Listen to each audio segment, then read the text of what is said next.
అదే RTV app వార్తల్ని క్షణాల్లో చదివే అవకాశం ఉంటుంది. ఒక న్యూస్ పేపర్, ఒక టెలివిజన్ ఛానల్ మీ చేతుల్లో ఎప్పుడూ ఉంటాయి. శ్రీతేజ ఆరోగ్యాన్ని ఎలా ఉందని, వారు తొందరగా రికవరీ కావాలని చెప్పి కేసీఆర్ గారి ఆదేశాల మేరకు ఈరోజు వారి కుటుంబ సభ్యుల్ని పరామర్శించడం జరిగింది. డాక్టర్లతో కూడా మాట్లాడాం. ఆ దేవుడి దయ, సంతోషం. అబ్బాయి ఇప్పుడిప్పుడు కొంత కళ్ళు తెరుస్తూ ఉన్నాడు, కొంత కాళ్ళు చేతులు కూడా ఆడిస్తూ ఉన్నాడు. తన నొప్పిని కూడా ఏడ్పు రూపంలో తన నొప్పిని కూడా కొంత చెప్పగలుగుతున్నాడంటే it is a good symptom. Recovery అవుతున్నాడని అనిపిస్తూ ఉంది. డాక్టర్లు అయితే కాన్ఫిడెంట్గా ఉన్నారు. తప్పకుండా వారికి మంచి వైద్యం, అంటే అన్ని రకాలుగా ప్రత్యేకమైన శ్రద్ధ చూపించి వారికి అత్యుత్తమమైనటువంటి వైద్యాన్ని అందిస్తున్నామని డాక్టర్లందరూ కూడా చెప్పడం జరిగింది. మరి కిమ్స్ చైర్మన్ గారు భాస్కర్రావు గారు కూడా ప్రత్యేకమైన దృష్టి పెట్టి ఆ అబ్బాయిని మళ్ళీ పూర్తి స్థాయిలో నయం చేసి బయటకు వచ్చే విధంగా ప్రత్యేకమైన శ్రద్ధ పెడుతున్నామని చెప్పి డాక్టర్ భాస్కర్రావు గారు, అదేవిధంగా అబ్బాయికి వైద్యం అందిస్తున్నటువంటి నిపుణులైన డాక్టర్లందరూ కూడా చెప్పడం జరిగింది.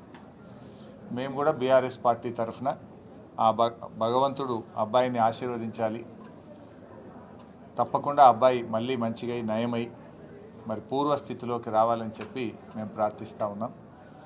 వారి తండ్రి గారు భాస్కర్ గారికి కూడా కేసీఆర్ గారు మమ్మల్ని అందరినీ పంపారు, మీరు ధైర్యంగా ఉండండి, తప్పకుండా బాబు బాగవుతాడనే ఆత్మవిశ్వాసాన్ని, ధైర్యాన్ని కూడా వారికి ఇవ్వడం జరిగింది.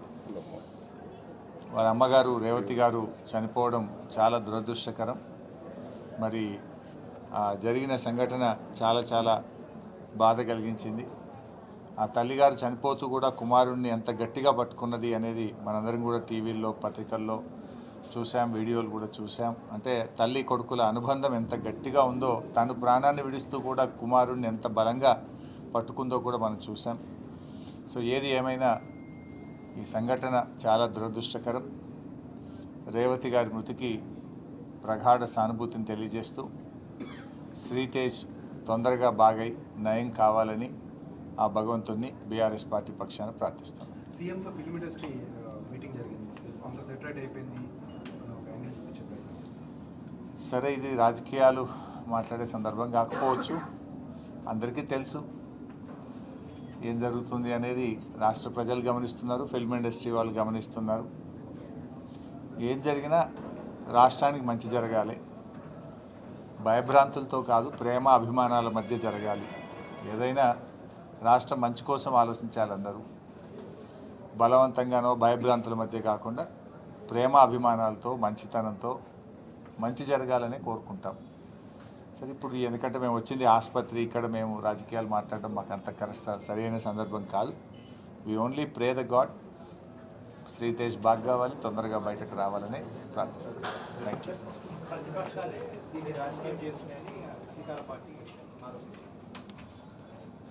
సరే, నువ్వేమో రాజకీయాలు మాట్లాడాలంటే నువ్వు పదే క్వశ్చన్లు, రాజకీయమైన క్వశ్చన్లు వేస్తావు, చెప్తావు బాధ ఉంది, చెప్పపోతావు బాధ ఉంది.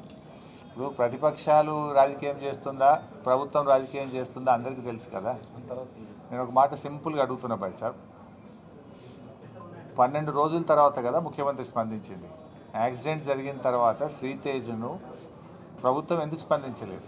ఒక మంత్రి గారు వచ్చి ఎందుకు పరామర్శించలేదు? 12 రోజుల తర్వాత అసెంబ్లీ వేదికగా నువ్వు మాట్లాడి అప్పుడు కదా నువ్వు స్పందించింది. మరి 12 రోజులు ఎందుకు స్పందించలేదు? ఆ 12 రోజులు ఏమైంది? కోటి శ్రీతేజ్ ఎంత ముఖ్యమో రాష్ట్రంలో ప్రతి పౌరుడు కూడా అంతే ముఖ్యం కదా. గురుకులాల్లో 50 మంది విద్యార్థులు చనిపోతే ఒక్క మంత్రి పోయి పరామర్శించలే. దానికి మంత్రిగా ఉన్న ముఖ్యమంత్రి గారు కూడా ఒకరోజు పరామర్శించలేదు. ఎందుకు వెళ్ళలేదు ముఖ్యమంత్రి గారు? మరి వెళ్ళి ఆ కుటుంబాలకు కూడా ప్రభుత్వం ఆదుకోవాలి కదా. ఆ తల్లిదండ్రులకు కూడా కడుపు కోతనే కదా. ఆ కడుపు కోతపై గిరిజన విద్యార్థులు, దళిత విద్యార్థులు, బీసీ విద్యార్థులు 50 మంది చనిపోతే ఎందుకు ప్రభుత్వం ఆ రోజు స్పందించలేదు? చట్టం అందరికీ సమానంగానే ఉండాలి కదా. చట్టము అందరికీ సమానంగా ఉండాలి కదా. ఈ రాష్ట్రంలో సాయిరెడ్డి అనేటువంటి మాజీ సర్పంచ్ చనిపోయి సూసైడ్ నోట్ రాస్తే ఈ రోజు వరకు దాని మీద ఎఫ్ఐఆర్ ఇష్యూ కాదు, ఈ రోజు వరకు దాని మీద కేసు నమోదు కాదు, బాధితుల్ని ముఖ్యమంత్రి తమ్ముళ్ళని అరెస్ట్ చేయలేదు. నువ్వు చట్టానికి అందరూ సమానమే అన్నావు. Yes, correct, we fully agree with you. ముఖ్యమంత్రి గారి మాటలతో మేము పూర్తిగా ఏకీభవిస్తున్నాం.